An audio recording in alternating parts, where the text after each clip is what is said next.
Yes. Graça e paz. Tudo bem com vocês? Sim ou não? Que bom estar hoje aqui, nesse dia tão importante, fechando esta conferência. Na verdade, eu deveria ser os primeiros, não os últimos. Vocês já ouviram tanta gente maravilhosa, mas que Deus possa ter misericórdia de mim. Vai. Obrigado, AP, Bispa, esse casal tão especial. Obrigado pelo convite. Obrigado de servir vocês. Obrigado porque vocês trouxeram excelência para esse bairro. Eu sou da Vila Jacuí. Quem é da Jacuí aqui, perto aqui? Eu sou da Vila Jacuí. Eu fui criado aqui na Vila Jacuí.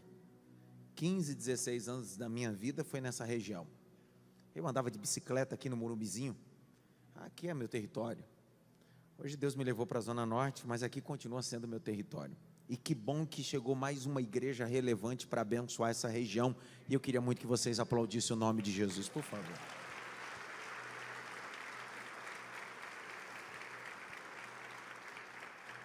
Ju, que bom te rever. E Eliezer perdeu a agenda já na cidade de Mafra. Agora é só você lá também. Eu estou sem dormir. Por quê? Maestro, piano para mim. Eu saí ontem, eu estava aniversário de casamento, 19 anos. Em comemoração de aniversário de casamento, então eu saí ontem do meu ponto de partida ao destino. Saí ontem 6 da tarde, cheguei hoje 6 da manhã. Então cheguei direto para um centenário da Igreja Batista na Lapa, comemoração de 100 anos, às 10 da manhã, então ministrei lá. Fui à minha igreja, resolvi uns baitas, pepinos, e aí saí de lá e vim celebrar com vocês aqui essa conferência. 19 anos. Minha esposa deu em cima de mim há 19 anos atrás. Não entendi a risada. Como já dito aqui, eu sou pai de 3. Nós temos 3 joias raras. Eu entrei no seminário, eu tinha 17 anos. Com 19 eu saí do seminário. Com 20 eu assumi minha primeira igreja. Com 21 assumi a minha segunda igreja. E com 22, minha esposa tinha 20, nós fomos enviados para Vila Maria, Zona Norte.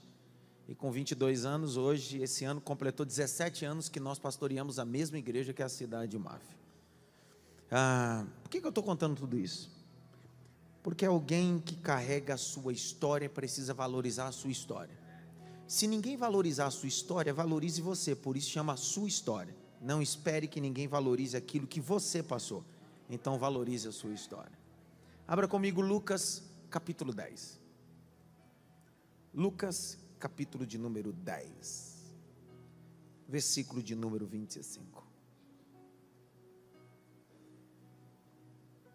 Lucas 10, 25.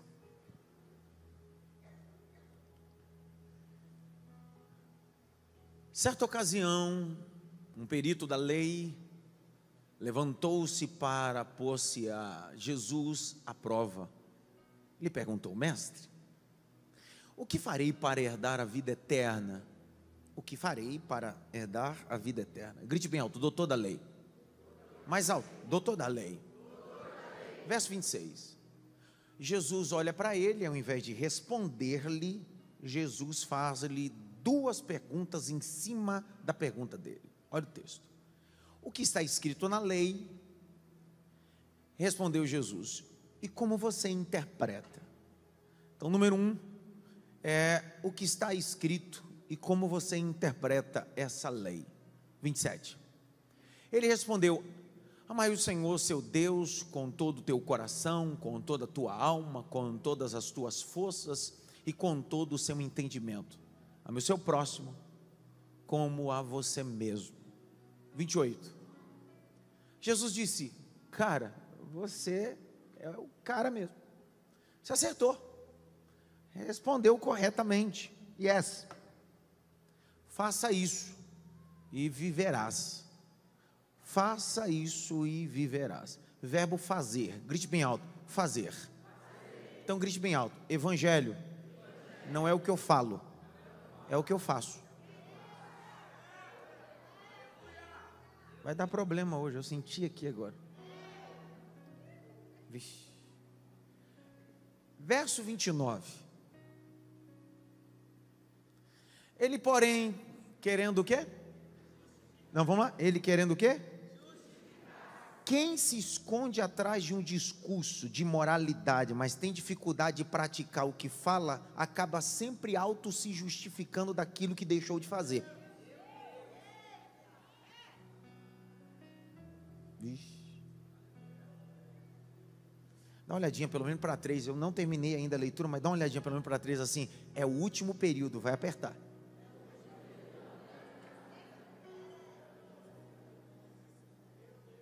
Teve uma irmã que fez o final da cruz ali. Vai apertar, não tem jeito. Pode fazer. Será que dá para acender um pouquinho a nave? Não. Dá? Só um pouquinho, eu sou meio cegueta. Obrigado. Atrapalha vocês essa luz de frente? Atrapalha não? Atrapalha? Então apaga. Eu não quero que nada atrapalhe vocês, então apaga um pouquinho de frente. Não tem problema. Ele, porém, porque queria justificar-se, perguntou a Jesus. O cara sai da igreja dele para pregar na conferência dos outros, para atrapalhar a iluminação da igreja dos outros. O apóstolo dizia: eu vou matar você.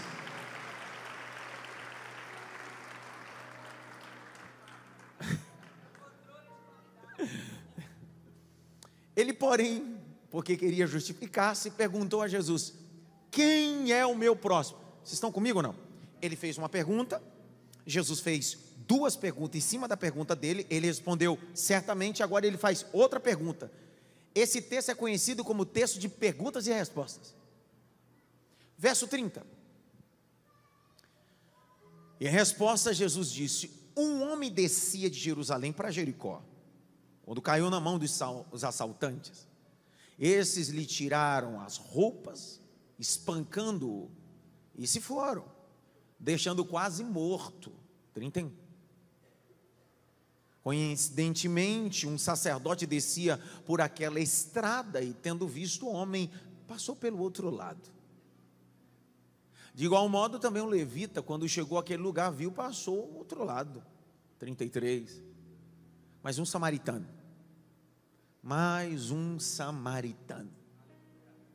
Porque evangelho não é o título que você carrega, é a missão que você tem. É conferência, era bom anotar isso aí. Evangelho não é o título que você carrega, é a missão que você tem. Mas um samaritano, estando de viagem, chegou aonde se encontrava um homem, e quando viu, teve piedade dele, teve compaixão dele. Grite bem alto: compaixão. Direitinho, grite bem alto: compaixão. Próximo verso. Ele, se aproximando, lhe enfaixou as suas feridas, depois derramou vinho e óleo nelas, então colocou sobre o seu próprio animal, o seu cavalo, levou para um hotel, hospedaria, e cuidou dele. Grite bem alto: cuidou dele. Mais alto: cuidou dele. 35. No dia seguinte, deu 2 denários ao hospedeiro e lhe disse: cuida dele, quando eu voltar, pagarei todas as despesas que você tiver a mais. Pegue na mão de alguém e diga para ele assim: o samaritano vai passar aqui hoje. Isso. Será que você pode aplaudir o nome de Jesus por isso, não?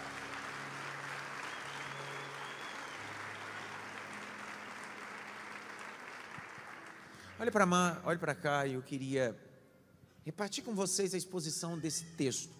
Deixe esse texto aberto, deixe a Bíblia impressa aberta.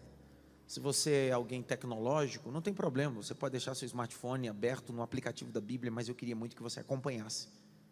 O que eu quero fazer, exposição, até porque nós estamos em uma conferência.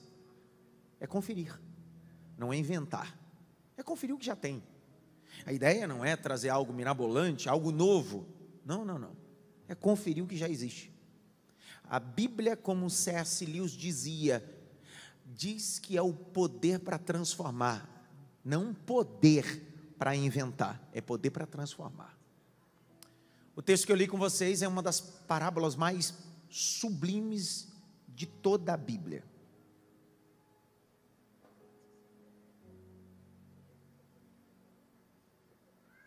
Obrigado. Deus te abençoe. Jesus teve um ministério de 3 anos, quase 3 anos e meio. O ministério de Jesus foi marcado com alguns pontos importantes. O primeiro deles, o seu nascimento. O seu nascimento marcando profecias que precisavam ser cumpridas. Os estudiosos vão dizer que o nascimento de Jesus haviam 312 profecias para serem cumpridas. E todas essas foram cumpridas, desde o dia do seu nascimento até o dia da sua ressurreição, assunto aos céus. Então Jesus não veio falar algo novo, Jesus veio cumprir o que havia escrito sobre ele. Se o Deus encarnado se preocupou em cumprir aquilo que estava escrito a despeito dele, por que às vezes nós queremos inventar coisas? O nascimento de Jesus revela a característica do Deus que é preeminente, é poderoso.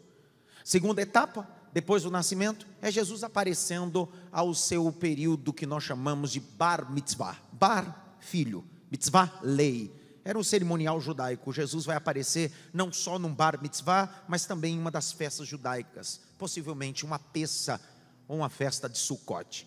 Naquele dia, o texto diz que Maria e José perdem Jesus e encontram Jesus, e Jesus dá uma palavra. Por que o texto de Lucas deixa registrado essa passagem? Simples, porque Lucas quer mostrar a finalidade, a importância desse Deus encarnado que é o Cristo. Quando eles encontram Jesus no templo, o texto diz que o menino, entre 12 e 13 anos, olha para a mãe, para o pai, José e Maria, e diz assim: tu não sabes que eu vim cuidar dos negócios do meu pai? É claro que ele não estava tratando-se da carpintaria de José, ele estava tratando do Pai Celestial, Deus Todo-Poderoso. Acontece um segundo gap, e Jesus vai aparecer novamente dentro dos textos bíblicos aos 30 anos de idade. Segundo a cultura judaica, o Talmud, o Midrash, trata da maturidade. É tanto sobre maturidade que só aos 30 anos de idade pode ler esse texto que está dentro do seu canon bíblico chamado Cantares de Salomão. Porque o texto é tão carregado e tão importante e é tão sisudo que alguém só pode ler a partir dos 30 anos. Jesus aparece aos 30 anos de idade em um dos deltas do Jordão. E como ele aparece? Aparece com João Batista batizando algumas pessoas. No meio desses que é batizado, o texto diz que João Batista batiza soldados romanos, ele batiza publicanos, e a mensagem confrontativa a um grupo de religiosos é: raça de víboras, convertei-vos, porque é chegado o reino de Deus. No meio desse pacote, entre pessoas que aceitam, pessoas que se convertem, pessoas que são confrontadas, João Batista está batizando, e quando ele levanta a cabeça, está lá quem estava escondido há alguns anos, estava oculto, os que o texto de Mateus, Marcos, Lucas e João decidiu ocultar. O texto diz que quando João levanta a cabeça, ele diz: eis o Cordeiro de Deus que tira o pecado da humanidade. João não está dizendo eis o Cordeiro de Deus que cobre, porque o cerimonial judaico, o cordeiro que era imolado uma vez por ano, o sangue servia para cobrir pecado. Ele não está usando a figura de Cristo ou do cordeiro como mais um cordeiro. Ele está utilizando um artigo definido. Ele diz: a partir desse não precisará ter morte mais de ninguém. Depois dele não precisa mais de sangue algum, porque o sangue dele não cobre pecado. O sangue dele tira todos os pecados, é suficiente. O texto diz: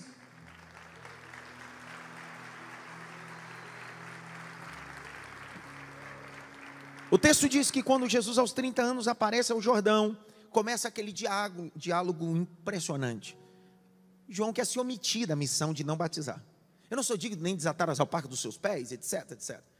Só que de repente Jesus diz assim: é necessário que eu seja batizado. É necessário que eu seja batizado. Parafraseando, o que Jesus estava dizendo para João Batista é: eu não posso iniciar se você não fechar o teu ciclo. Eu gosto da beleza disso. Eu vou de novo. O que Jesus está dizendo para João Batista é: eu só posso iniciar o meu ciclo quando você fechar o seu ciclo, e o seu ciclo fecha em mim, e eu inicio quando você fechar em mim, eu começo um novo ciclo. O que Jesus estava dizendo mais ou menos é o seguinte: o teu ciclo é o seguinte, você batiza com água, mas no meu ciclo, eu batizo com o Espírito Santo e com fogo. Jesus vai entrando no cerimonial, é o batismo. Quando Jesus é imergido às águas turvas do Jordão, chamado em hebraico de Irad, descida. As águas eram potáveis, mas turvas. Aquilo tinha simbologia do velho homem, o homem escuro em trevas, no meio de águas, potáveis, mas não cristalina. Jesus está descendo. Quando Jesus desce, e ele sobe das águas, segundo o texto de Mateus e o texto de Lucas, 3 coisas acontecem. Número 1, o céu se abre. Número 2, o Espírito Santo desce como forma corpórea de uma pomba e pousa sobre ele. Número 3, uma voz. Uma voz que vem da eternidade, vem rasgando o céu, a atmosfera, a galáxia, chega até as margens daquele Jordão e diz: ele não foi, ele não será, este é meu filho amado em quem tenho prazer. Meus irmãos, eu estou narrando o texto, mas eu queria muito que você entendesse daquilo que eu estou narrando. 3 coisas acontecem: o céu se abre, os céus se abrem, Hashamai em hebraico, céu dos céus, os céus se abrem. Eu vi o meu Deus, porque a voz não vem antes que o céu se abra. O Espírito não desce enquanto Deus não abre o céu. Entenderam nada? Não é o Espírito desce, é o céu se abre primeiro para o Espírito descer. Não é a voz vem, é primeiro o céu se abre. Hashamai, céu dos céus. Segundo a cultura judaica, existem 7 céus, Hashamai. Só que segundo a teologia paulina, Paulo diz sobre 3 céus. Paulo vai chamar 3 céus de baixo para cima. Primeiro céu é o céu atmosférico, esse é onde você vê as nuvens. Segundo céu é o céu onde tem os planetas, a galáxia e as estrelas. E o terceiro céu, aonde tem a majestade, o trono de Deus, serafins e querubins. Vamos ver se você dá glória agora. Jesus encarnado, não é reencarnado. Nós não acreditamos na teologia da reencarnação, é encarnado. No princípio era o verbo era Deus, e o verbo se fez carne e habitou no meio de nós. O Deus encarnado está à margem do Jordão. Aí o texto diz: o céu se abre. Quem está de baixo para cima acredita que o céu está abrindo de baixo para cima, mas não, o céu está abrindo de cima. Os céus vão se abrindo, as estrelas vão dando espaço, os planetas vão dando espaço, a atmosfera vai se abrindo, o Espírito como forma corpórea vai descendo. Agora olhe para cá, a voz do Baruch Hashem, do Eterno, sentado no trono, ele não desce, ele não precisa descer, porque ele é onipresente, porque a voz dele habita em qualquer lugar, só que ele está sentado no trono, tudo está descortinado, e ele começa: este é, e quando ele diz este é, a voz dele vai atravessando Plutão, Saturno, as estrelas, e a voz vai invadindo todo o território onde o Jordão, e todo mundo grita: é Ele que é o Filho, Ele é maravilhoso, Ele é conselheiro, Ele é Deus forte, Ele é o Pai da eternidade, Ele é Jesus Cristo.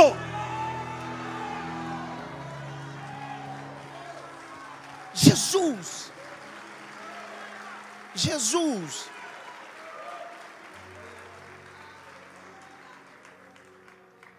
A reforma protestante é dividida em 3 classes: pré-reformadores, reformadores e pós-reformadores. Martim Lutero é o reformador, 1517, 31 de outubro. Martim Lutero dizia que enquanto os homens usam máscaras para se esconder, Deus decidiu usar máscara para aparecer, Deus encarnado.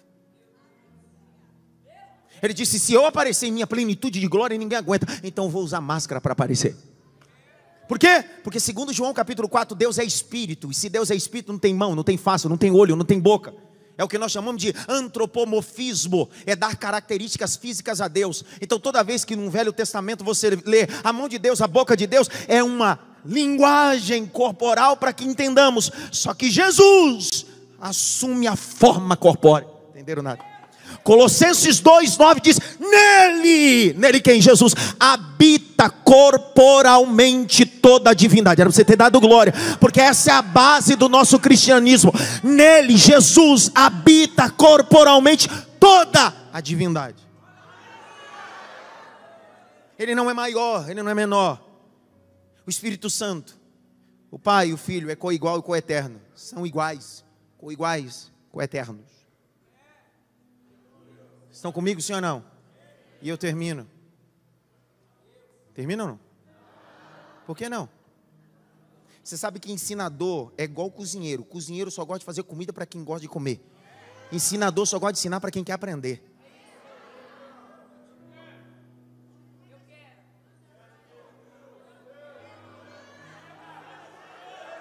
Haverá dias que não haverá fome de pão nem sede de água, mas da palavra do Senhor. Levanta a mão direita assim bem alto. Bate pelo menos em 3 mãos assim: eu estou com fome de Deus, eu estou com fome de Deus, eu estou com fome de Deus, eu estou com fome de Deus. Fome de Deus! Fome de Deus!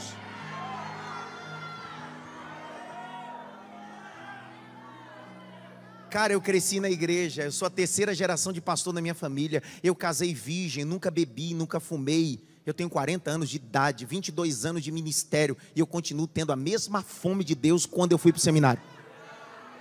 Eu não precisei vir do mundo. Eu amo essa música, eu vaguei, só que eu não posso cantar ela, porque eu não vaguei para lugar nenhum. E mesmo no vagando, eu sou alvo da graça. Porque não é estar na igreja que me faz ser alguma coisa, é estar inserido do reino dele que me faz receber alguma coisa. Jesus aos 30 anos de idade vai iniciar seu ministério. Sai do Jordão, vai para o deserto, Mateus capítulo 4, Lucas 4. Durante 40 dias vai ser tentado pelo diabo. Vence o diabo em 3 verbos. Ele viu, cobiçou e tomou. São os 3 verbos que estavam estabelecidos sobre Eva, que tirou Eva e Adão do jardim. Viu o fruto, desejou o fruto, tomou o fruto. São os 3 verbos que tirou Davi do propósito. Viu Batseba, desejou Batseba, tomou Batseba. São os 3 verbos que tirou de Acã o privilégio. Viu a capa babilônica, tomou a capa babilônica, desejou a capa babilônica. São os 3 verbos que arrebentou com Sansão. Viu Sansão, desejou Sansão, tomou Sansão. Lá vem Jesus, Jesus assim: eu vou ver, mas não quero. Não quero, por quê? Porque nem só de pão viverá o homem, mas sim de toda a palavra. Ele vence no primeiro verbo, vence no segundo verbo, vence no terceiro verbo. O texto diz que o diabo se ausenta. Jesus vai iniciar o seu ministério. Durante 3 anos, Jesus vai propor mais de 40 parábolas. Há uma discussão teológica. Se é 40, 42. Eu vou ficar com 40. Eu vou usar a expressão de Charles Handel Spurgeon. Existem 2 parábolas que não são parábolas. Então, vamos resumir 40 parábolas. Durante 3 anos, Jesus decide usar uma linguagem parabólica. Historinha, grite bem alto, historinha. Tem algum educador aqui como eu, essa noite? Professora ou pedagoga, tem alguém aqui? Dentro da pedagogia a gente tem uma ferramenta chamada andragogia. E há um mecanismo dentro do tronco pedagógico e andragógico, que quando você tiver dificuldade de trazer a informação para alguém, não seja técnico, seja simplório. E qual a melhor forma de ser simplório? Contando uma história. John Maxwell, um dos mais brilhantes líderes norte-americanos, disse assim: muitos se comunicam, mas poucos se conectam. Olha lá, muitos se comunicam, mas poucos. O que Jesus está dizendo é o seguinte: eu não vim me comunicar, eu vim me conectar. Não entenderam? Comunicar, o rabino fazia. Comunicar na sinagoga fazia. Comunicar dentro do templo fazia. Jesus disse: eu vim conectar. Se não der um glória agora, você vai ver. Por que ele não veio comunicar? Ele veio conectar. Porque a palavra religião no latim é regale, religar. Por isso que Jesus nunca disse: ninguém vai. Não, não. Se ele dissesse ninguém vai, ele não seria quem ele é, o regale. Jesus nunca disse ninguém vai. Jesus disse assim: ninguém vem ao Pai. Não entenderam nada. O que Jesus está dizendo é: eu não vim comunicar, eu vim conectar você a mim e conectar você ao Pai.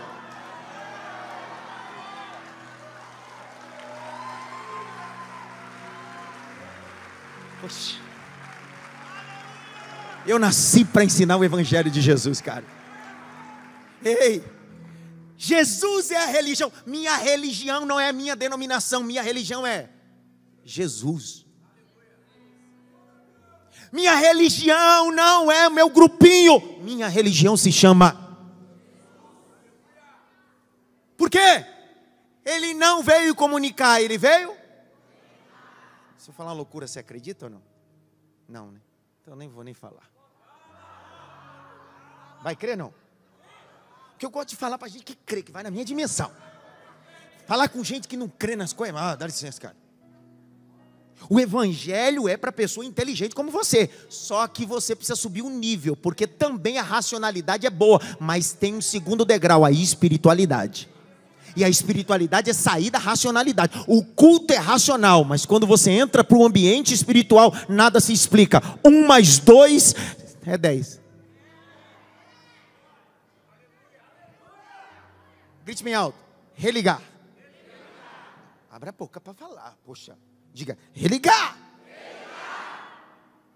Você conhece alguém na antiga aliança que de noite teve um sonho e viu uma escada? Quem? Quem, pessoal? Para você que está nos visitando hoje, não tem contato assim direto com a Bíblia nessa história, vou resumir basicamente. Gênesis capítulo 28, verso 1 a 9, Jacó sai da casa do seu pai e da sua mãe depois de uma briguinha. Porque até na casa de crente tem umas brigas de vez em quando. Quem é a mãe e o pai de Jacó? O casal, nem William Shakespeare escreveu sobre eles. Rebeca e Isaac, teve uma briga, uma confusão. Por quê? O pai está cego, a mãe manipula o filho, a benção que era para Esaú, vai para Jacó, no final das contas Esaú chega e diz assim, vou matar. Jacó disse, fui. Quando ele vaza, desculpa usar essa expressão, quando ele vaza, capítulo 28, verso 10, ele está no deserto, sem a mamãe, sem o papai, ele pega uma pedra, transforma em travesseiro, deita e tem um sonho. Naquele sonho, ele vê uma escada, vê uma, presta atenção que eu estou dizendo aqui, ele vê uma, e aí não é eu que digo, o texto de Gênesis 28, 10 diz, a escada tocava no topo do céu, até a terra, da terra para o céu para a terra, conectava, e os anjos subiam, e desciam por ela, antes do homem. O pecado era um abismo entre o homem e o céu, e o Pai e o Eterno. Só que naquele dia, naquele sonho, Deus mostrou para ele uma escada. E tem dois tipos de escada: escada que desce para o porão e escada que sobe para o sótão. Deus disse, a escada que eu tenho para você não é para descer, a escada que eu tenho para você é para... Olha a loucura, não bate palma ainda não, que eu vou explicar. Os anjos estavam subindo e sobre, vamos lá, sobre, e eu gosto assim, gosto que grite comigo, sobre, aí Jacó acorda, aí ele diz, quão terrível esse lugar, ele unge a pedra e diz, aqui eu vi Deus face a face, terrível, Betel. Só que ele sonha e não sabe o que é escada, a gente sabe quem é essa escada. Porque na época de Jacó era um sonho, na nossa época é literal. Não, dá raiva quando você explica uma coisa, a pessoa não pega. De novo, na era de Jacó, veterotestamentário, ele sonhou. Hoje você vive isso na literalidade. Porque na época de Jacó, ele teve um sonho de uma escada que conectava a terra com o céu com a terra, anjos que subiam e desciam sobre esta escada. Hoje a gente sabe quem é essa escada. Querem saber quem é essa escada? Sim ou não? Põe na tela, igual o Datena. Datena não, o Datena está concorrendo. Siqueira, senão, põe na tela. João 1,51. Põe na tela logo. João 1,51. Vai logo, pelo amor de Deus. Vai logo. Eu vou ler. Então acrescentou: em verdade vos digo, que vocês verão os céus abertos, e os anjos de Deus subindo e descendo. Ah, dá licença, cara, eu vou ler de novo. Então acrescentou: em verdade vos digo, que vocês verão os céus abertos e os anjos de Deus subindo e descendo sobre o Filho do Homem. Jesus veio para conectar.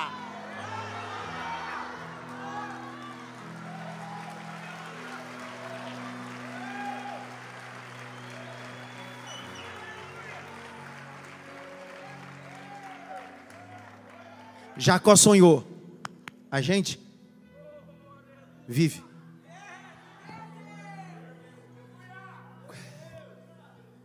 Quando o pai decidiu enviar o filho, é como uma escada do sótão.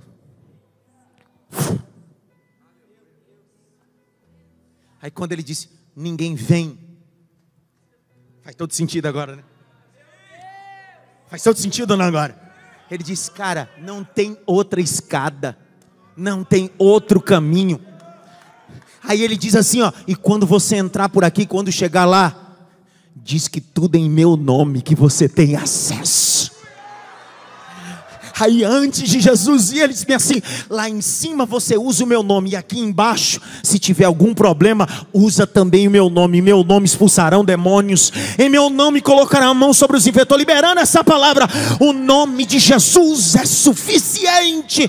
O nome de Jesus é suficiente. Eu senti o peso dessa mensagem. Levante as duas mãos.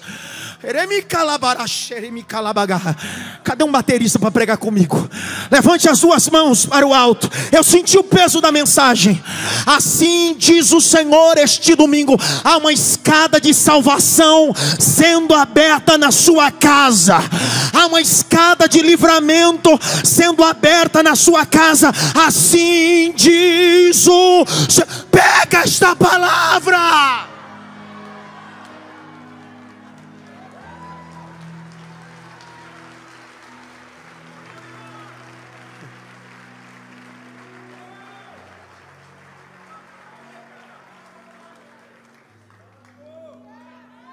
Jesus veio se comunicar ou conectar?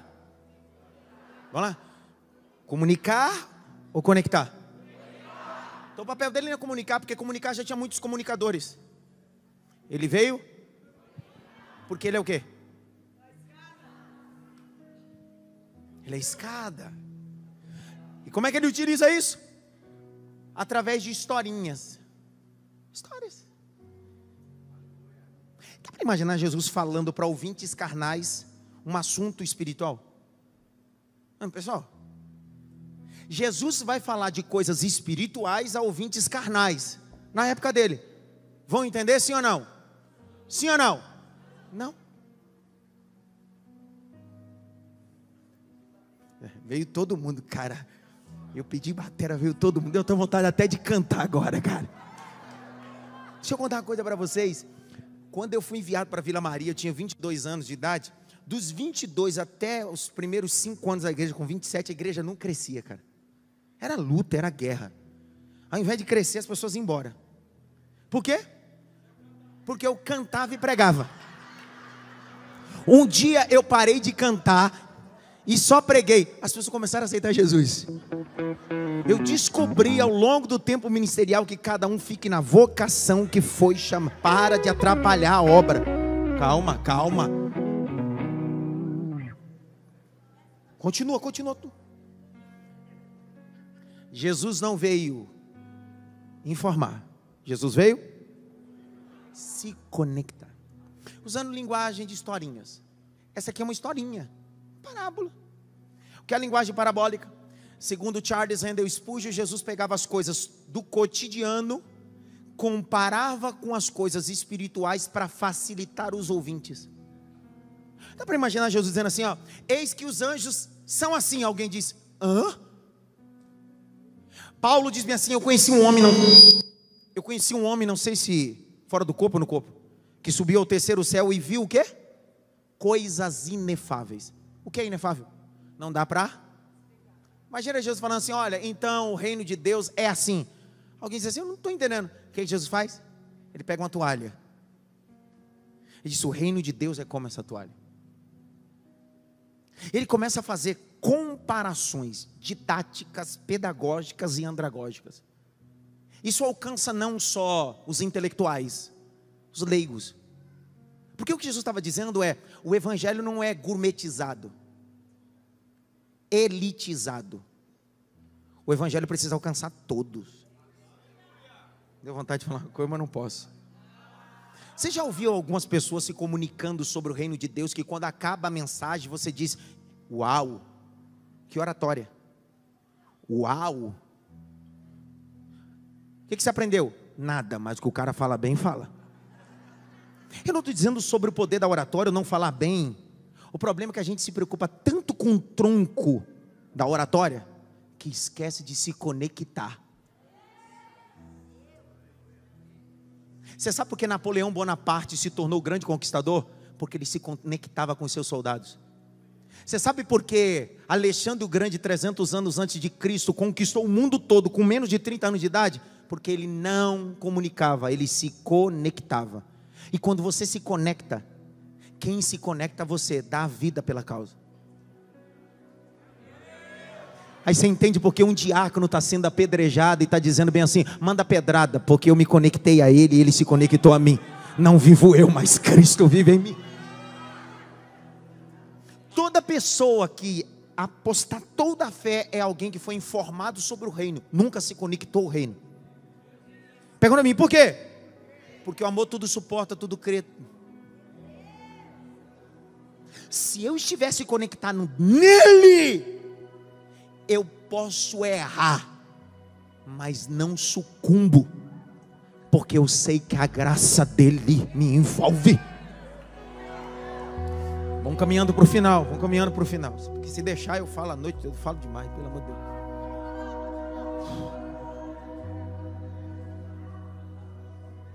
Vocês não estão cansados não, cara?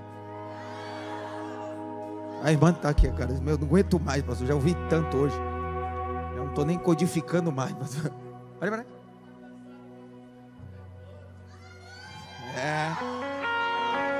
Põe na tela para mim, por favor. Lucas 10, 25. Eu só sei pregar assim, com um negócio na tela. Tem que mostrar para mim, eu sou meio xarope. Certa ocasião, um perito da lei, um doutor da lei, levantou-se para pôr-se a Jesus à prova e perguntou: mestre, o que farei para herdar a vida? Pergunta, tem gente perguntando sobre vida eterna, mas não quer. Tem gente que está sentado nas cadeiras nessa conferência, mas não quer nada com vida eterna.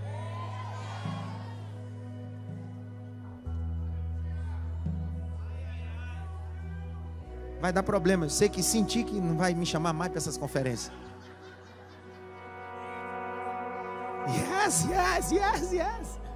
Yes. Ei, você sabe que Jesus, quando foi expulso de Nazaré, ele fez de Cafarnaum uma cidade marítima, capital do seu ministério. Vocês sabem disso? Um dia Jesus está numa casa, alguns estudiosos dizem que é a casa dele, outros dizem que é a casa de Pedro. Vamos entrar nessa discussão? Ele está numa casa. E o texto diz que dentro da casa haviam escribas, fariseus e saduceus. Estava lotado de gente. Não dava para passar na porta, nem na janela. Só que a Bíblia diz que o homem coxo estava do lado de fora. Está cheio de gente querendo entrar, e está cheio de gente dentro que não sabe o que está fazendo aqui.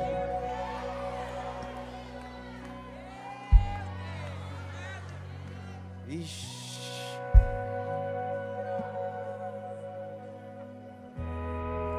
Jesus vai se conectando. Cadê o texto? Isso. Certa ocasião, um perito da lei levantou-se para pôr Jesus à prova e disse: mestre, como farei para herdar a vida eterna? É perito da lei, doutor da lei. Grite-me alto, doutor da lei. Olha para cá, deixa eu só construir essa imagem aqui para você. Quem era o doutor da lei? O que nós chamamos de texto veterotestamentário ou antiga aliança, o judeu chama de Otaná. Grite bem alto, Otaná. Otaná são os mesmos textos escritos que você tem. A única diferença é que no Otaná não existe 1ª e 2ª crônicas, só crônicas. Não existe 1ª e 2ª reis, só reis.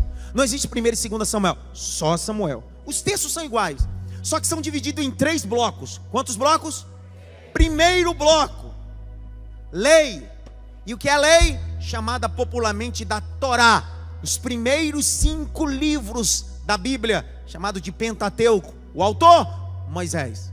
Segundo bloco é chamado de Nevim. Grite bem alto, Nevim. Esse segundo bloco são todos os textos proféticos, o que nós subdividimos e chamamos profetas maiores, profetas menores. O texto vai chamar isso de Nevim. Terceiro e último bloco é chamado de Ketuvim. Grite bem alto, Ketuvim.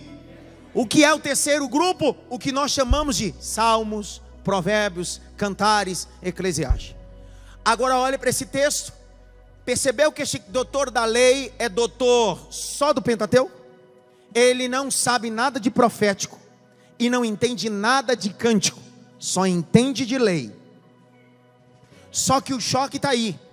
Ele é pós-doc ou doutor da lei, mas ele vai ter um choque a se encontrar com o doutor da graça. E vou de novo. Segundo a lei, que é chamada de mitzvot, segundo a mitzvot, o homem tem o seu mérito a partir da prática da lei. É chamado de galacionismo. Eu pratico a mitzvot e por isso recebo benevolência de Hashem, do Eterno. Estão comigo, sim ou não? Sim ou não? Só que quando Jesus se manifesta, ele diz: seu cerimonial, sua guarda da lei não te dará salvação, porque a salvação não vem pela prática religiosa, a salvação vem através de mim, porque eu sou o Salvador.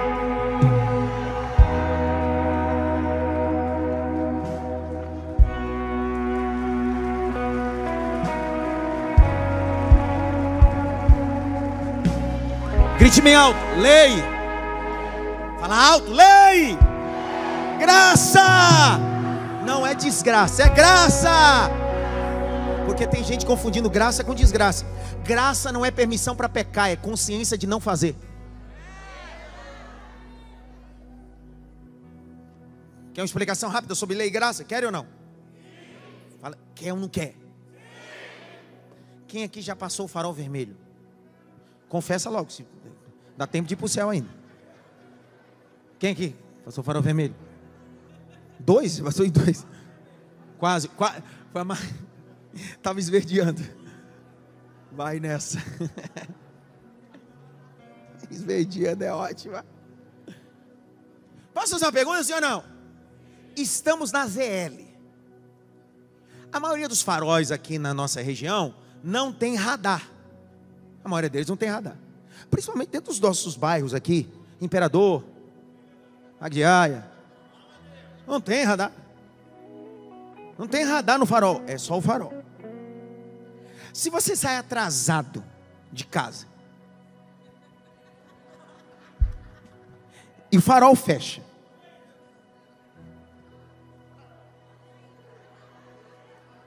e aqueles faróis que parece que o engenheiro de tráfego mexeu naquela miséria. Ele passa de 30 segundos para 1 minuto. Você é atrasado, o que você faz? Vou passando pela prova, dando glória a Deus. Você passa, sim ou não? Se nesse mesmo farol, com a sua mesma pressa, tivesse um radar, você passaria? Acabamos de forma pedagógica de descobrir o que é lei e o que é graça. O que era lei? Um farol com radar. Vem Jesus. Jesus, o Senhor vai tirar o quê? Vai tirar farol, vai tirar radar? Não, não, não. Porque é graça, não é desgraça. Eu vim tirar o radar. Porque o farol vai continuar para que você tenha consciência de obedecer.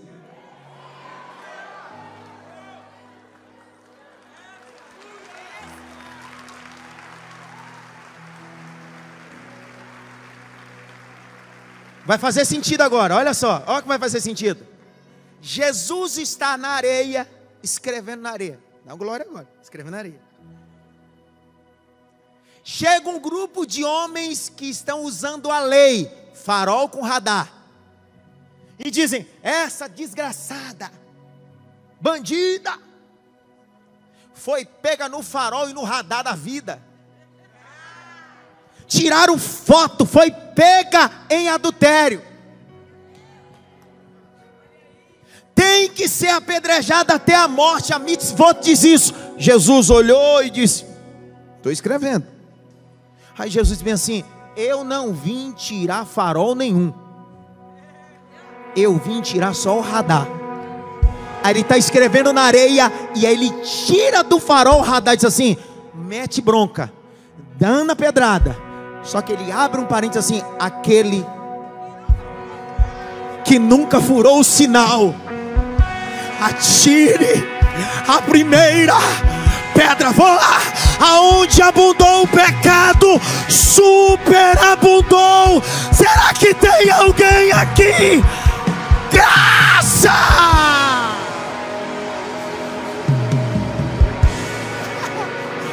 Graça! Eu escrevi um livro, está num conjunto, num box, nesse box de 3 livros, que eu falo sobre: você tem direito de recomeçar, mesmo que você tenha cometido a pior atrocidade. Todo mundo tem direito de recomeçar. Por quê? Graça é dar a oportunidade ao miserável recomeçar. Não, pelo amor de Deus. Graça é dar a oportunidade de um miserável recomeçar. Outro dia alguém disse assim: a igreja está cheia de ex. É claro, porque só a graça faz um ex. A lei não faz nenhum ex. Continua um hipócrita atualizado.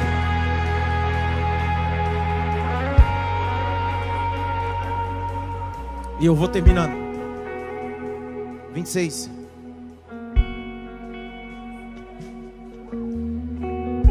O que está escrito na lei? E como você interpreta? O que está escrito e como você? Ortodoxia e ortopraxia. O que está escrito? Ortodoxia. E como você interpreta? Ortopraxia. Jesus está exigindo desse homem 2 coisas. Não é só sobre a leitura, é sobre o que pratica.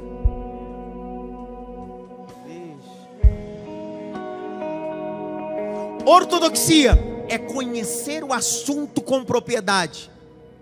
Ortopraxia é praticar aquilo que você conhece.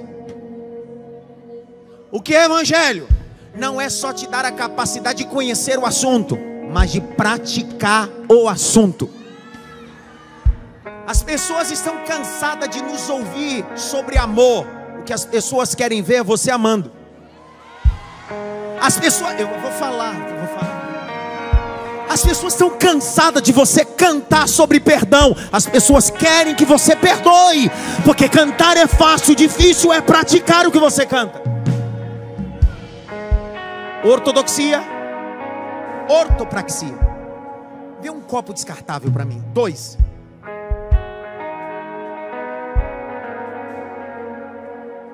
Ali, vem. Isso, ali, pronto. Sobe o senhor aqui. Let's go, my friends. O senhor está bem fome. Qual o nome do senhor? Cláudio. Estica o braço. O senhor amassou o copo por quê? Eu pedi para o senhor amassar o copo? Não. Licença, cara. O senhor amassou. Eu não pedi para o senhor amassar o copo. Eu só disse: estende o braço. Por que o senhor amassou esse bendito desse copo? Porque você amassou. As pessoas não copiam o que você fala, as pessoas copiam o que você faz. Não adianta pregar sobre santidade e viver de forma profana. Não adianta pregar sobre amor e odiar. O evangelho é prática daquilo que eu conheço. Conhecereis a verdade e a verdade vos libertará.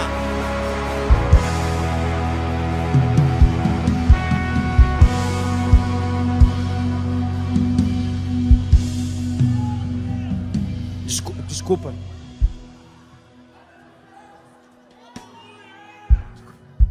Pois eu limpo. Desocupe as mãos aí. Faça assim. Não é mandinga, eu sou crente, fica tranquilo. Porque anda acontecendo umas coisas nos cultos que você fala: menino. Esfrega a mão. Rápido, cara. Junta as suas mãozinhas. Com as mãos cerradas, punho cerrado. Encoste as duas mãos na testa.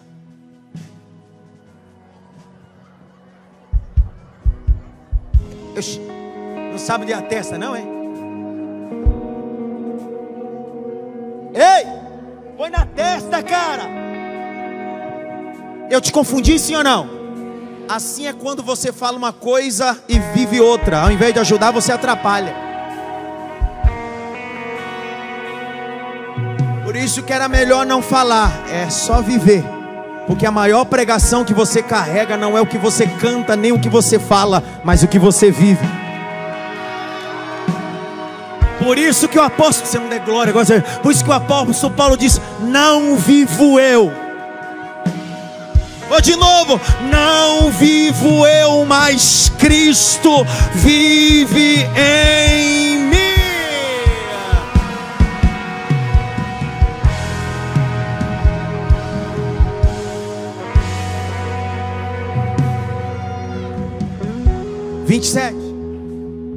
Próxima conferência eu continuo esse sermão.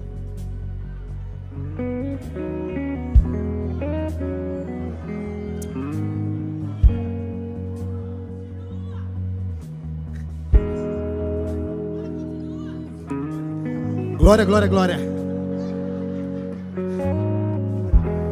Ele respondeu. Quem respondeu? Mas ele havia perguntado. Então o problema dele não é resposta, porque ele sabe. Existe a maêutica socrática. Quem era Sócrates? Um grande filósofo. Isso é matéria do Enem. Alright? Matéria de Enem. Ó, maêutica socrática. Sócrates, sua mãe era parteira. E de tanto ver sua mãe dando à luz a crianças, ele criou a espinha dorsal chamada de maêutica socrática. O que Sócrates acreditava? Que ao invés de um indivíduo, quando lhe perguntar alguma coisa, fornecer a essa pessoa uma resposta, faça outra pergunta. E dê o direito do indivíduo parir as ideias. É chamado de maêutica socrática, parir ideias. O que Jesus está fazendo aqui é uma maêutica socrática. Ao invés de Jesus dar a resposta, Jesus vai fazer perguntas e vai fazer o doutor da lei parir a resposta. Aí alguém pode dizer bem assim: então Jesus está copiando Sócrates? Não, não, Sócrates copiou Deus. Você não der glória agora, você vai ver. Um dia quando o homem peca, Deus desceu no jardim. Deus sabia onde Adão estava, Deus sabia o que Adão tinha feito. Só que Deus disse bem assim: se eu disser para ele, eu sei onde você está, não vou dar a oportunidade dele de parir o arrependimento. Deus começou a passear no jardim e perguntar: cadê você, Adão? Cadê você, Adão? Cadê você, Adão? O Evangelho me dá a capacidade de assumir os meus erros e recomeçar de novo para a glória do nome dEle. Ame o Senhor teu Deus de todo o teu coração, de toda a tua alma, de todas as suas forças, de todo o teu entendimento, e ame o teu próximo como a ti mesmo. 28.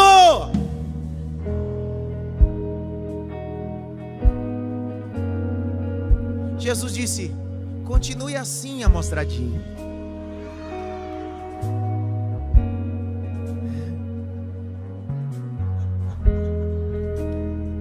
Continue assim.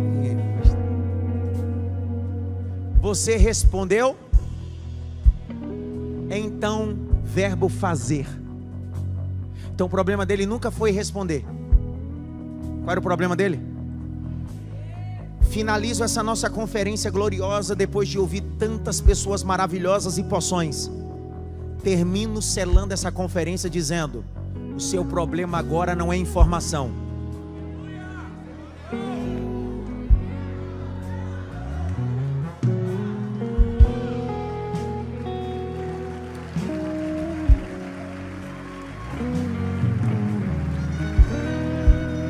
Faz isso. Faça isso. Grite bem alto. Esse domingo saio dessa conferência fazendo. Qual foi o maior sermão que Jesus pregou?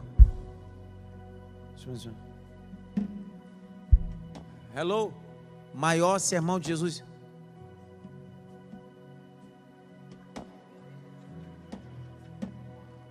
A outra disse assim: eu não sabia nem que Jesus tinha sermão. Outro dia no seminário, um aluno disse assim: professor, o senhor sabia que Jesus era músico também? Eu disse: como assim? Jesus tocava até esquife. É luta, minha vida no seminário é cada loucura. Pessoal, o maior sermão que Jesus pregou é chamado em latim Sermão da Beatitude, Sermão da Bem-aventurança, conhecido popularmente como Sermão da capítulo 5 de Mateus até o capítulo 7. Dos 2 capítulos, qual é o sermão e qual é a síntese desse sermão? Jesus vai ensinar os seus discípulos sobre fazer. Quando pedires para andar 1 milha, quando alguém te der um tapa, Jesus está dizendo: o evangelho não é o que você conhece, mas é o que você... Fica em pé.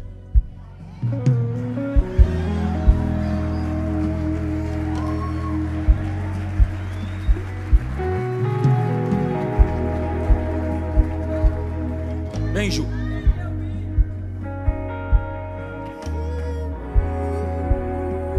Escuta. Pode. Fica à vontade. Deixa eu só pegar essa toalhinha preta que eu gostei dela. Cuidado com a minha Bíblia, viu? Cuidado com ela.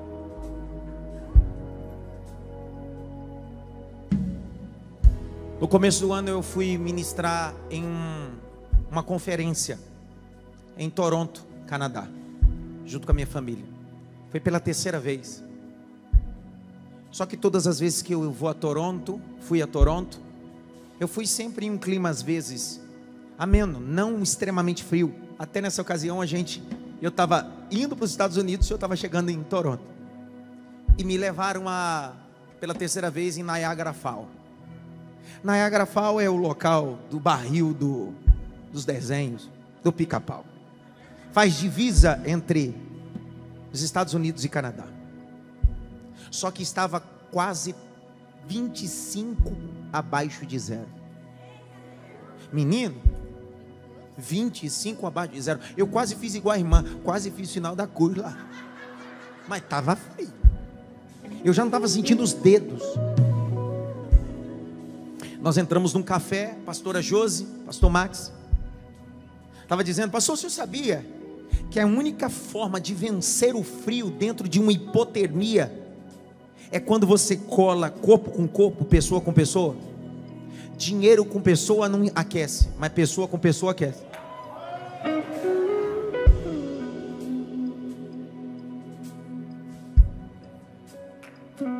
Pierre Bourdieu, um dos caras mais fascinantes da minha área de atuação, que é a sociologia da religião. Pierre Bourdieu é um sociólogo francês. Pierre Bourdieu dizia uma coisa: quando o capitalismo se torna tão absurdo, a gente começa a usar pessoas e amar coisas. O que Pierre Bourdieu estava dizendo é: não tem problema comprar, adquirir. O problema é quando isso começa a reinar e te apoderar. Parafraseando, é mais ou menos isso. O problema não é ter dinheiro, o problema é quando o dinheiro te tem. Existem 3 lugares que você coloca o dinheiro. Pergunta a mim, quais? Pergunta a mim, quais? Ou o dinheiro está no teu coração, virou teu Deus. Ou o dinheiro está no teu bolso, que você acha que pode comprar todo mundo, ou ele precisa estar debaixo dos teus pés, aonde você governa ele, não importa quanto. Irmão, eu queria te convidar, não sair do seu lugar, porque se convidar não vai caber aqui. Eu queria convidar você comigo a orar, para assumir um propósito diante de todas as porções que você ouviu. Você não será só um ouvinte, você vai fazer, você vai praticar isso. Põe a mão no coração. Oração simples, sem rodeio, não vai ter nada mirabolante. Receba, eu não vou orar por nada disso. Eu vou orar, normal. Porque você já recebeu muita oração. Agora a gente vai orar coisa simples. Senhor, me ajuda a fazer isso. Fecha os olhos. Pai, no nome de Jesus, eu quero te dar graça. Graça pela vida do AP e da bispa. Graça por todos os obreiros e voluntários dessa casa. Graça porque há 6 meses o Senhor plantou esta igreja relevante nesta região para abençoar famílias, jovens e pessoas.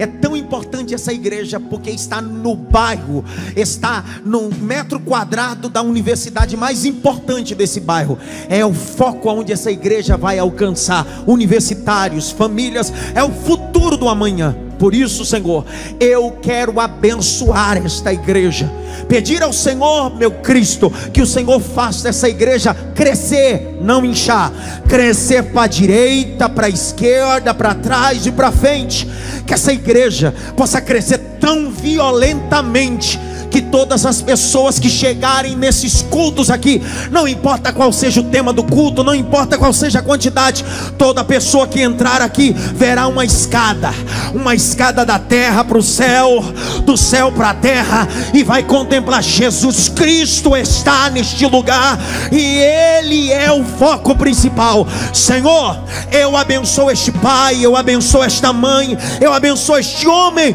eu abençoo esse empresário, microempresário, esse autônomo, eu abençoo esse funcionário, eu abençoo essa doméstica, esse pedreiro, eu abençoo este meu irmão, para que ele possa estar habilitado para fazer o que o reino de Deus disse que ele pode. Eu te abençoo para a glória do nome de Jesus. Escuta, um dia Paulo está pregando em Troade. Um jovem cai da janela. O nome dele? Paulo da janela gritou: ressuscita. Sim ou não? Paulo deu uma pausa no sermão. Ele estava no terceiro andar, foi para o segundo, para o primeiro. Abraçou o morto, corpo com corpo. Porque Paulo estava dizendo: melhor do que o sermão que eu estava pregando é o que eu estou vivendo. Termino para Juliana cantar. Você não pode deixar de fazer isso. Pastor, mas não gosto de abraço. Agora vai gostar. Ah, mas não gosto de... Vai abraçar.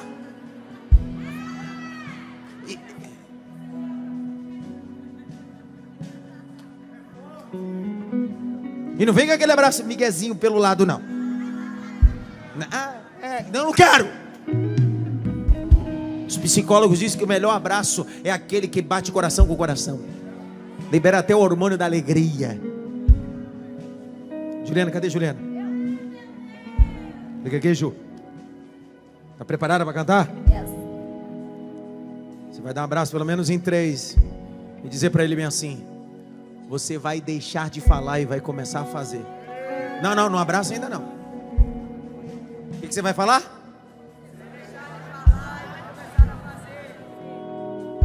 Pegando a mim, por quê? Por quê?